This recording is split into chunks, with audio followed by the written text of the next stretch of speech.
Want to make Mayhem 10 a laughing stock? Well, today I'm going to show you guys my updated version of the PHASEGRASP build that's going to have you laughing at anything in Mayhem mode 10. Let's take a look at it.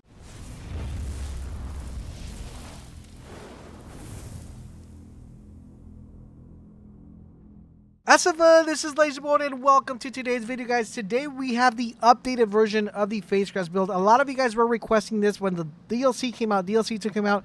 I wanted to wait for Mayhem mode 2.0 where we were going to be able to experience this with Mayhem mode 10. And boy, do I have to tell you guys, we did a few tweaks and boy, is this thing a monster. It is extremely powerful. I want to show you guys the weapons I was using to do the gameplay you guys are seeing right now. The reason why is because most of the weapons I have here, the only thing that they are is level 57. They are not even Mayhem mode 10 weapons, and yet they are doing as much power as they possibly can due to this build being so perfectly conformed and so beneficial to not only your survivability, but beneficial to the damage output that you're going to be doing. Now, before we get started, I have a question for you guys. What is your favorite element to put on Amara? Is it shock, fire, corrosive? What is it? Let me know in the comment section down below. We do stream daily on Twitch, so if you haven't had a chance to stop by and check us out, you guys are definitely missing out on all the fun and positive vibes that happen live on stream. We play all assortments of games. We play Warzone, Borderlands 3. It's really fun. You guys should definitely stop by and check us out. The link to my Twitch channel is there. We stream every day, so I hope to see you guys over there. Now let's go ahead and talk about this PHASEGRASP build. It is extremely powerful, guys. You guys are definitely not going to regret putting this build together, and the combination of weapons is really good. Remember, guys, if you want me to upload this save file, let's try to get this video to 200 likes, and that save file will be uploaded on my Discord channel. The link is down below. But without further ado, let's take a look at what you need to do to put this build together. Alright, so now let's take a look at the skill tree. Now for the skill tree, guys, we are going to be using a lot of PHASEGRASP. In addition to that, we're going to be working on a couple of things. We're going to be working on number 1, survivability. Number 2, we're going to be working on a lot of damage. And number 3, we're going to be working on pretty much status effect applied to different elements. And number 4, we're also going to be working on damage output after we kill an enemy. I'll explain how all of that's going to work once we break down the skill tree, but we're going to start off with the brawler tree. So for the brawler tree, we're not picking up too many points from here. We're mostly going to be using a lot of points from the orange and the blue skill tree. Let's talk about the points we're actually going to be picking up from the green tree. From the green tree, guys, we're picking up 1 point into personal space. This is just going to give us bonus damage. I wish that I could probably put a little bit more points here, but I feel like the points I'm going to be using in other places are still going to be more beneficial, even though this is a good way to, we ever get a point increment, like we go up to 60 points, I'll definitely be dumping more points here, but this is a bonus boost that we're getting. We're dumping 4 points into clarity. Clarity is going to be helping us for our survivability. It's going to be allowing us that after every action skill is completed, we're going to be regenerating health, which is really important because we want to have a little bit of survivability when we're using this build due to the fact that we're going to be at close quarter with a lot of enemies. We're going to be taking hot shots because our main objective of this build is to get as many people together so we can chain and kill them. Then, guys, we're going to go to Samsara. We're going to be dumping 1 point here. Now, this one is not in particularly like requirement, but I felt that from a few tests that I did, it does help out quite a little bit. Basically, what this is going to do is whenever we deal damage to an enemy with our action skill, it's going to add Samsara, and that's going to give us gun damage and health regeneration. Once again, helping us not only with survivability, but with weapon damage output. Last but not least, guys, we're going to be dumping 2 points into Helping Hand. Again, after using our action skill, Amara's arm remains active and grants her damage reduction.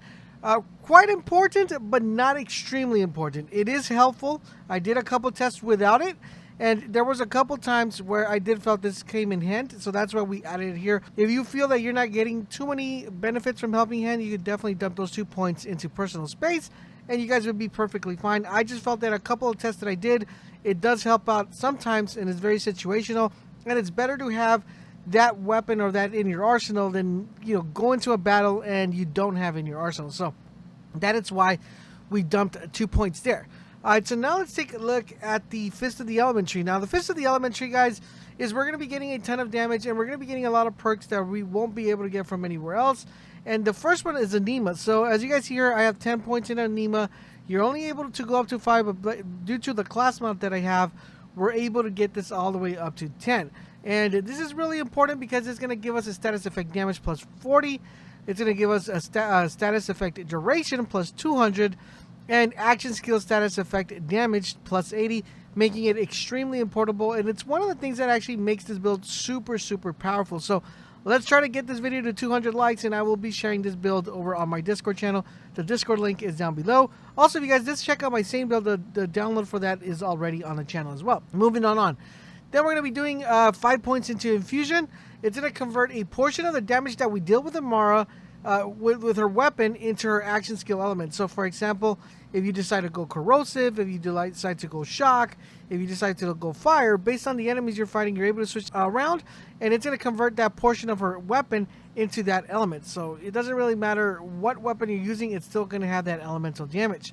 Then we're going to be dumping 5 points into Tempest. Amara deals increased elemental damage. Once again, really important. And shock damage is further increased. That's why the weapons we're using with this particular build do take into consideration that shock element.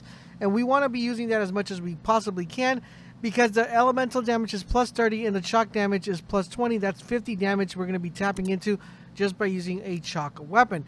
What you could also do to take benefit on that is, of course, apply the shock element into Amara's status effect, which will gain that 20 plus points. And then, guys, we have 1 point into Dread. Amara's gun damage is increased for a few seconds after an enemy is grasped. Really important, because after we're done grasping an enemy, some of them will have a little bit of health. You're going to want to finish them off with the weapon we have. That not only are we going to be getting that extra gun damage, but we're also going to be getting additional gun damage, which I'll explain once we check out the loadout of what I have in my weapons. Then, guys, we have one of my favorite ones, and that is Indiscriminate. This allows weapons to ricochet, and it's really important with some of the weapons we're going to be showcasing, because the guns do ricochet a lot, and some guns really do a ton of damage. Next up, guys, 1 point into Deep Well. Amara gains increased magazine size with elemental weapons.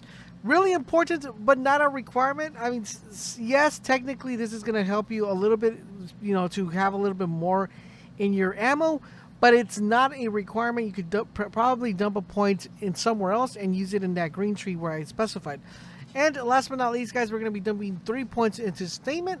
It's going to gain lifesteal whenever we deal elemental damage. This is going to give us, once again, that survivability and allowing us to stay alive quite often. Now that we covered the Fist of the Element tree here, guys, the only thing else we're going to be picking up here is Ties That Bind. My favorite, extremely powerful, extremely OP. This allows us to kill multiple enemies very, very quickly. All right, so we covered that. Now let's go to the Mystical Assault tree. Here we're going to be picking up a ton of damage. We're also going to be picking up damage that we're able to do after we kill someone, so really important. We have Do Harm, 5 points here. This is going to kind of make us stack that rush, and every time we stack that rush, it's going to give us, it's going to give us a little bit more action skill damage, and we're able to stack this 20 times. So every single time we're stacking this, we're getting that 20% damage, which is really important. We're going to be doing 1 point into Violent Tapestry. Once again, allowing us to stack that rash effect as well. And it's going to allow us to, when we do that, it's going to consume the rush stack, and status effect chance is temporarily increased, which we want to have that in our arsenal. So 1 point into Alacrity. Reload speed is going to be increased. Really important with some of the weapons we're using. Some of the weapons do take a little bit longer to reload. So that's why we decided to put a point here. Next up, guys, we're going to be dumping 3 points into Transcend. It's going to give us accuracy and critical hit damage.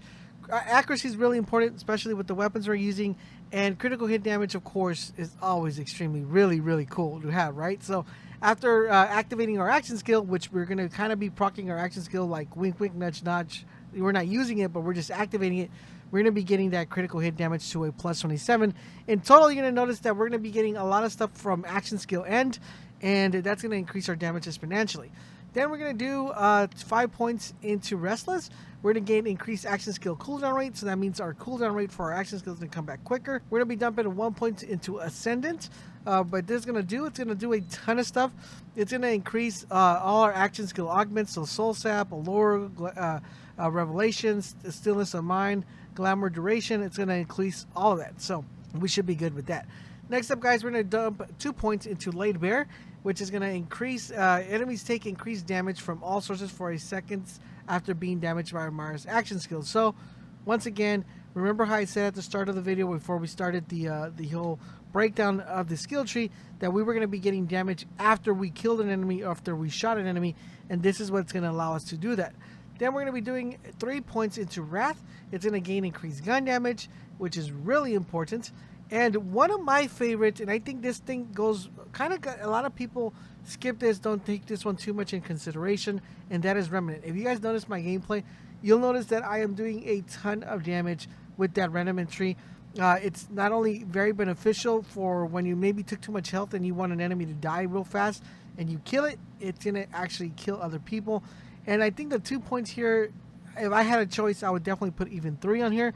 This is extremely very helpful, especially for this build. Highly recommend if you guys don't have your build set up with Remnant, you guys should definitely consider it. So 2 points there. And the last point we're going to be using, of course, is going to go into Awakening. Amara's rush stack gains increased effectiveness. Since we are going to be stacking a lot of rush, it's going to be very beneficial. So that pretty much breaks down the skill tree. Stuff that we're picking from here is the Stillness of Mind. It's going to give us enemies damaged by the action skill become face locked until they are damaged or the duration ends. Really important. It's going to make the Ties That Bind and the Stillness of Mind work coincide perfectly.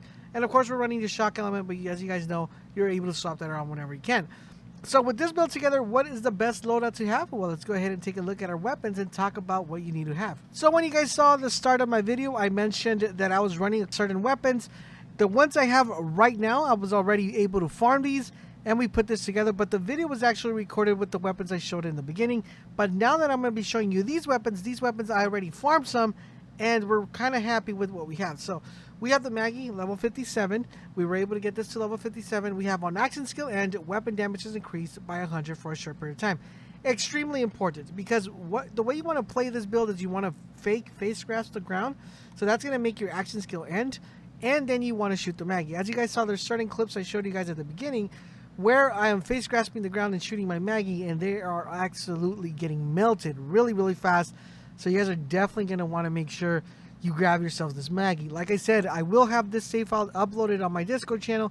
Once this video hits 200 likes, that upload will go up. And this is version 1, because we are going to be still tinkering with a couple more anointments and a couple different weapons. So make sure you guys keep an eye out for that. Next weapon, guys, we're using is the Brainstormer. Another level 57. This is going to be our primary weapon. When I say primary weapon, it's going to be the weapon we're mostly using. Now, the way you want to play with this is you want to make sure enemies stack up. And when you don't have enemies stacking up, you want to use your Maggie. When you have a lot of enemies stacking up, the more enemies you have, the more damage you're going to be doing with the Brainstormer. So really important. On this one, we have on action skill and gain 50% bonus cryo damage while weapon for 10 seconds. I am not happy with that anointment. I want to have something maybe when action skill is active, apply this or gain gun damage, which I'm still trying to get a better anointment for this weapon. But since this is version 1 of this build, right now this is what we're using. But once we are able to get a better anointment, we'll definitely be uploading that save file for you guys, and I will be making an update of this video. Next up, guys, we have the Cutsman, and this is on action skill and weapon damage is increased by 100%. Once again, fake face grasp to get that extra 100% damage. Mostly we're going to be using this one for when we're killing bosses, people with red bars. It's going to be very important. Then we have the Wedding Invitation, level 57 on action skill and weapon damage is increased by 100% for a short period of time. I'm going to show you guys how deadly this weapon is when you actually land your crit shot and when you fake face grasp. It's extremely deadly, extremely deadly. Next up, guys, we have the Transformer, and this is a level 57. With the anointment we have here on action skill and gain 50% bonus radiation damage with weapon for 10 seconds. Really important because we are going to be fighting a lot of yellow bars, and this is going to help us apply that little bit more status effect when our action skill ends. Our grenade, we have the Recurring Hex. Once again, action skill and cryo damage. Cryo damage is extremely important due to the fact that it's really effective on almost on everything except red bars. But other than that, it's really, really good to have, and it's a pretty good grenade. Next up, guys, we're going to be taking a look at the PHASEGRASP. This is definitely a really, really good class mod. Extremely important. It's going to give you weapon damage and action skill cooldown rate based on the amount of rushes stacks. The one we have is we have plus 28 weapon damage, plus 35 shotgun damage, and plus 35 actions cooldown rate. I'm extremely happy since we're using our primary weapon is the Brainstormer. We want to make sure that this has as much power as we possibly can. Then, guys, last but not least, for our artifact, we're using the auto idle. You can use any auto idle. It's all going to be dependent to you. There's some different ones than the one I have, but this one does a damage boost of 103 on elemental damage, which is really cool, and it restores 20% of your max health after killing an enemy. giving you a little bit of survivability and also helping you do a little bit more damage. Now with this one, with the flavor text, I am getting a couple stuff. I'm getting our action skill cooldown rate plus 25. We're also getting a plus 17 weapon reload speed and a plus 50 magazine size, so helping us have a little bit more magazine and more ammo in our gun. Since we are using a shotgun, we want to have as many bullets as we possibly can without having to reload, because the reload of the Brainstormer does tend to take a little bit longer. So now that you guys saw the gear, how exactly do you want to play with this build? Well, in order for you guys to get the best out of this particular build, what you're going to want to do is play it two ways. Number one, if there are not a lot of enemies, you're going to be using your Maggie as your main weapon, and you're going to be face grasping the ground, allowing that action skill and duration to kick in, so you could apply that extra 100% weapon damage in addition to all the bonuses that we get from an action skill and from our skill tree with our gun. So basically we're going to be doing about 225 extra additional damage with our gun when our action skill ends. We're going to be using the majority of the weapons we have selected with that, for example the Cutsman and our sniper rifle, the Wedding Invitation, primarily for that. When we deal with enemies that there are a lot of enemies bunched up, I would say more than 2 to 3, we're going to be using our Brainstormer. Basically we are actually going to be using our Face Grasp, and we're going to be taking out the enemies by shooting them, and that's going to allow us to kill multiple enemies at once, and it's going to allow us for the Brainstormer to get extra additional bonus damage, because the more enemies that are tied together, the more damage we're going to be doing. That is how you want to play with this particular build. Like I said, this is version 1. I will be updating this with better anointments. We'll be updating this if I find something that works a little bit better. So if you have any suggestions, let me know in the comment section down below. Once again, guys, if you want to get this build and get started with it, make sure you help us get to 200 likes on this video. Head on over to our Discord channel. The link is down below. And download that save file and let me know what you guys think. Thank you guys for watching, and I will catch you guys on the next video.